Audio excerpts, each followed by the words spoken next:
I never thought buying baby clothes could end with red laser dots dancing on my chest, a SWAT team shouting through a megaphone, and my newborn crying inside while I lay face down on my own lawn. But that's exactly what happened the day my HOA president, Karen Hernandez, decided to call 911 and tell them I was an armed kidnapper. My name's Derek McMichael. 34 IT engineer, brand new dad. My wife, Tanya, and I had just moved into Maple Ridge Estates, one of those quiet Texas neighborhoods with matching mailboxes and people who smile too much when they're really judging you. At first, I thought the HOA thing was harmless, some rules about trash cans and lawns. Then I met Karen. Blonde ponytail, mirrored sunglasses, pastel polo with the HOA logo embroidered like a badge of authority.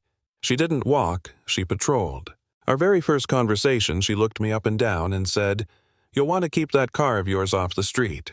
And, that's your baby." Her tone made it sound like an accusation, not a question. I laughed it off. "Yeah, she's mine." Karen frowned, wrote something on her clipboard, and rolled away in her little golf cart.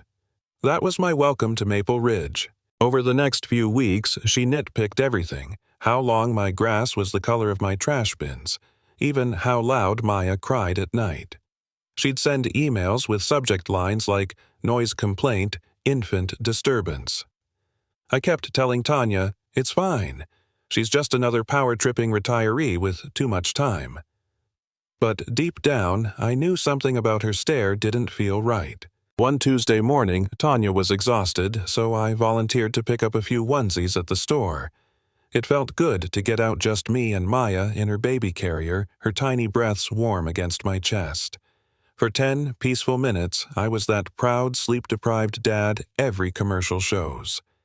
Then I heard that voice. "You're not buying those clothes for a stolen baby, are you?" I froze. I turned around, and there she was. Karen Hernandez in yoga pants and spite. She pointed a manicured finger straight at Maya. "I know your type. You people always show up here pretending to be fathers." The aisle went silent. Other shoppers just stared. My throat went dry. "Ma'am, step back. You're way out of line." She smirked. "Oh, I'm not going anywhere. I'm the HOA president of Maple Ridge. I know exactly who you are, and I'm calling the cops before you hurt that child." I felt my heart pound, adrenaline flooding in. She dialed 911 right there, pacing, performing. "Yes, dispatch. There's a large black male threatening me.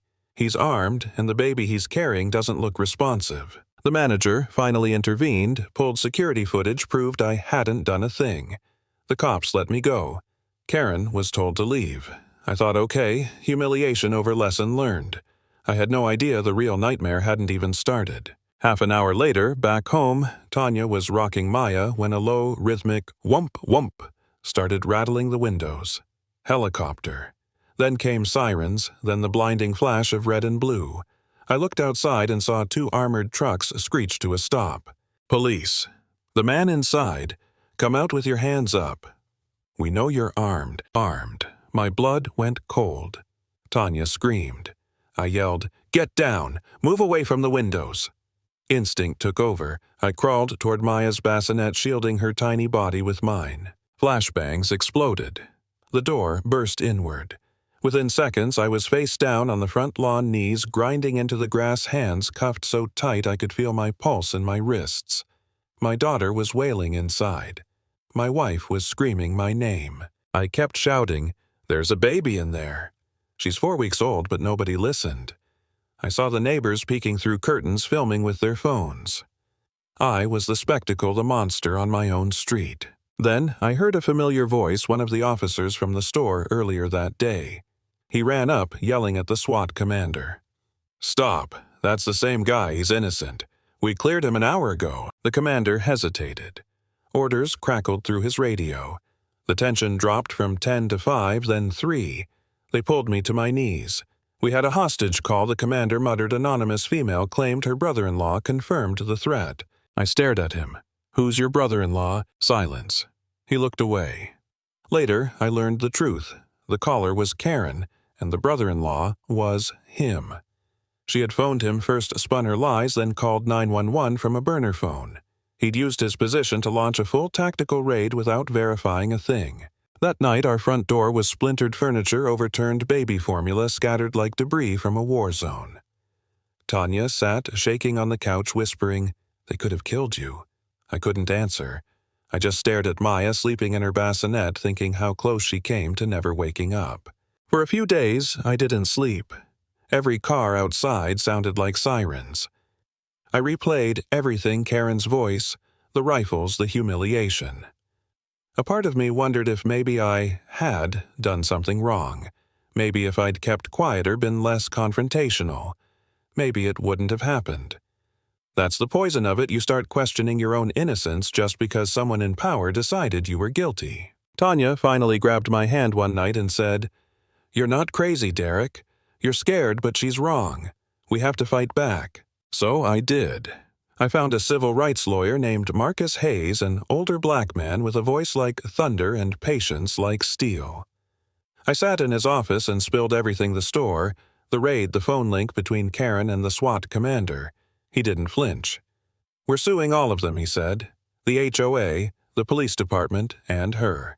The story hit the local news. Then regional. By the end of the week, national outlets were camped outside Maple Ridge. Video from the store leaked online. A teenager had filmed the whole confrontation. Overnight, Karen Hernandez became the most hated name in Texas HOA history. But she wasn't done. Through her lawyer, a greasy TV commercial type, she held a press conference claiming she was the victim. I was terrified she cried on camera. He threatened me, and the liberal media twisted it. A small corner of the internet believed her. A fundraiser popped up. Justice for Karen. It made me sick. Meanwhile, our lawsuit dug deeper. Hayes's investigator found a trail of Karen's past complaints, false police reports against Black and Hispanic neighbors, bogus HOA fines, even a CPS call on a mixed-race family. She'd been weaponizing the system for years. I was just her biggest target. Then came the bombshell. The phone records proved she called her ex-brother-in-law, the SWAT commander, 3 minutes before the anonymous 911 call. That single connection flipped the whole case. Suddenly, this wasn't just racism, it was corruption. Hayes called a press conference of our own. He stood beside me holding blown-up phone logs. This was not protocol, he said into a sea of microphones. This was a coordinated act between an HOA president and a police commander that nearly killed an innocent man and his family. The city imploded. The mayor suspended the commander. Internal Affairs opened an investigation, and, for once, the system turned its eyes on itself. The HOA board, scrambled to distance from Karen, issued a statement calling her actions individual misconduct. I almost laughed. They'd worshipped her like royalty. Now they treated her like radioactive waste. She was arrested a week later, charged with filing a false report conspiracy and reckless endangerment. Watching the footage of her being led away in cuffs should have felt satisfying. Instead, it just felt quiet, like the air after a storm. Months dragged by. Court hearings, depositions, media interviews. Karen sat across from me in the courtroom, pale and hollow. No makeup this time, no clipboard, just a woman whose lies had finally run out of places to hide. When the prosecutor played the recording of her fake 911 call, her voice trembling theatrically as she said, "He's armed. He's going to kill them." I saw. Jurors, physique. The verdict came fast: guilty on all counts.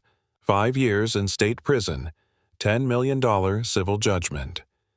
The judge looked at her and said, "You used law enforcement as a weapon of hate. That is unforgivable." When it was over, Karen stared at me across the room. No tears, no apology, just emptiness. I realized I didn't need her remorse. Her fall was complete. Reporters asked me outside, "Do you feel justice was served?"